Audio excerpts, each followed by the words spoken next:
Ma'am, perform ko karon og hand pollination sa kalabasa, ma'am. Ang una to baton, ma'am, is mangita ta og laki ug bay nga flower sa kalabasa, ma'am.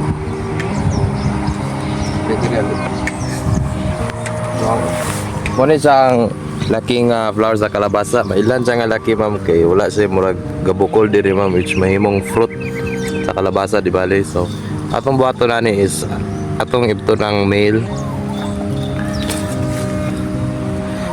So pag-ibot na to sa main is ato ba yung mauning flower na surround sa stamen. Diba, dito yan. Oh. So para ma-expose ang stamen. So next na to button is mangita ta og female.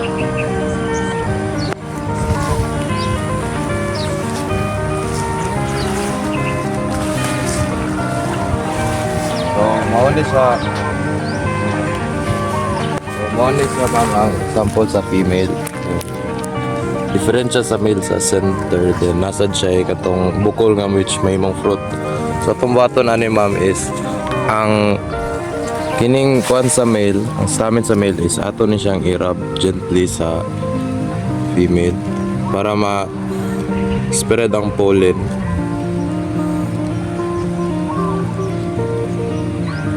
Nainay lang siyang pagkarap para basin madamage.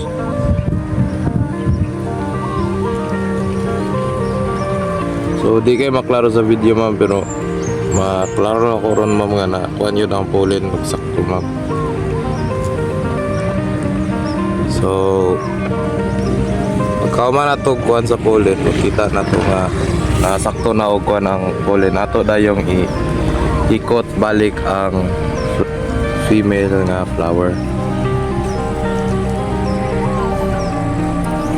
para dili na siya ma-disturbo o ma-fertilize siya.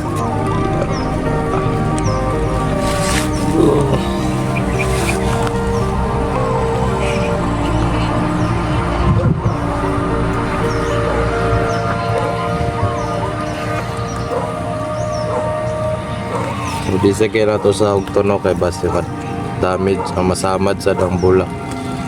Sakto lang nakaugot niya masirato.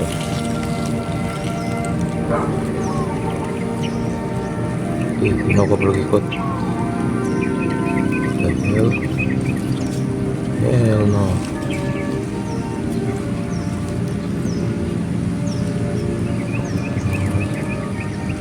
Huwag mora to.